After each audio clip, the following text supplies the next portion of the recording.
My name is Rose. I am 32 years old, married to Jacob for 5 years, and I lead an apparently perfect life. I work in marketing, love reading, and enjoy evenings with friends. But behind this facade hides a tormented woman, prey to desires she should not feel. This story is one of temptation, of a forbidden path I should never have taken. But sometimes, fate pushes us onto unexpected roads. From the first moment I met William, I knew my life was about to change. He was charismatic, imposing, and exuded an aura of mystery that intrigued me deeply. His deep, piercing gaze seemed to decipher my most secret thoughts, and every word he spoke resonated with a troubling intensity. But most of all, he was my mother-in-law's partner, a forbidden man, a secret I should never have uncovered.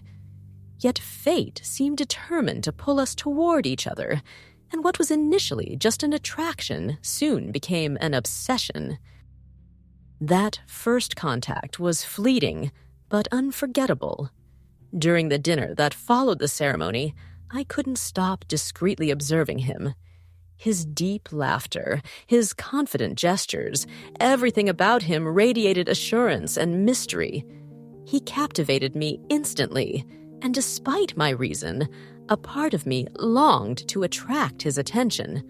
I felt guilty, but this guilt only fueled the turmoil growing within me. Everything started on Jacob's wedding day. The room was bathed in soft light, and the refined decor created an atmosphere that was both warm and solemn.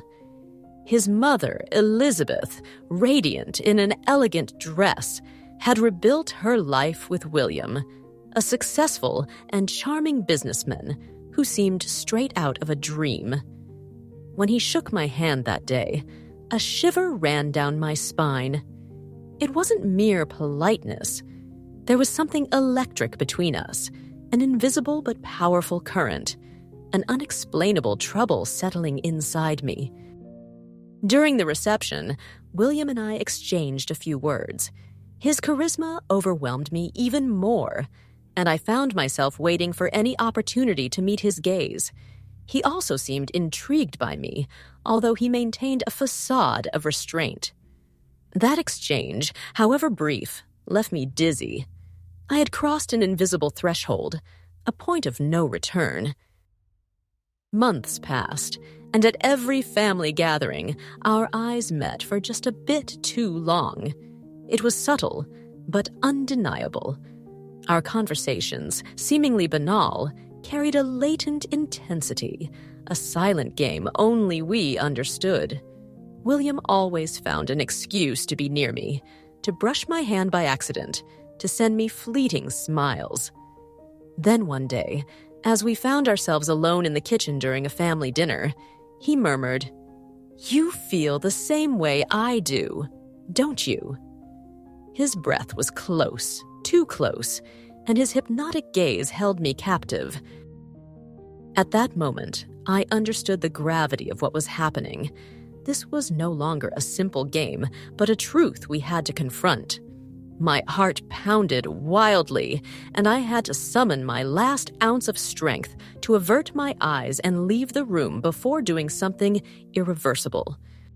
Far from calming my desires, that stolen moment only intensified them. Each day, every thought, every heartbeat echoed with the shadow of William.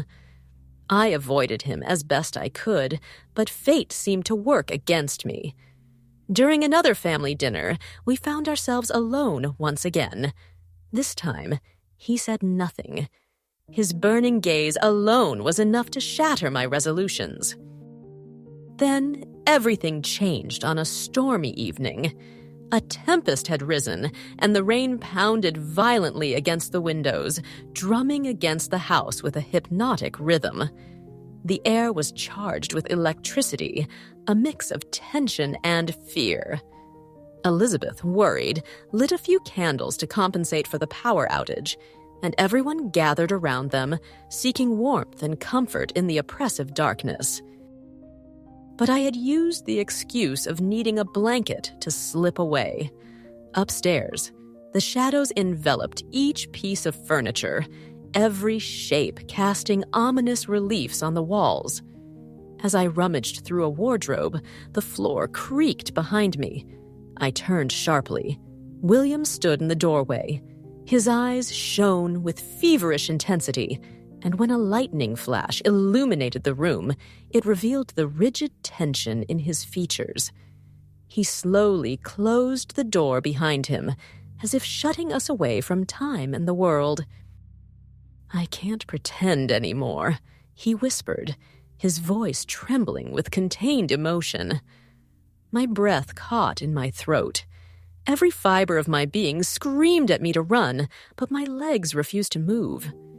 He stepped closer, his woody scent surrounding me, his gaze locked onto mine as if reading every doubt, every suppressed longing. His fingers brushed my cheek, sending a searing shiver down my spine. I should have left. I should have stopped this madness. But instead, I froze. His thumb traced my lips, and my heart pounded furiously against my chest. Then he kissed me. A forbidden, fiery kiss. A mix of fever and guilt. All those weeks of pent-up tension exploded in an instant. My hands grasped his collar, pulling his body against mine.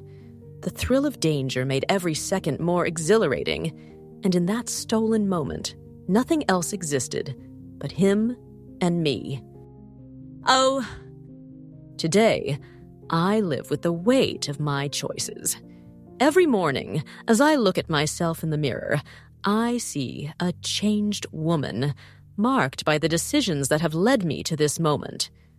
Love, desire, and morality sometimes intertwine dangerously, creating a whirlwind of uncontrollable emotions, and the consequences can be irreversible.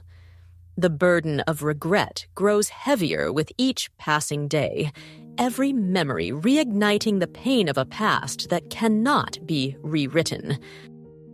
I have learned to live with this guilt, to hide it behind a feigned smile, to silence my heartbeat when my mind drifts back to what we were. The forbidden consumed my soul, and even though the fire has been extinguished, its ashes remain omnipresent. Time is said to heal wounds, but sunburns leave scars that never fade. A lesson I have learned at my own expense.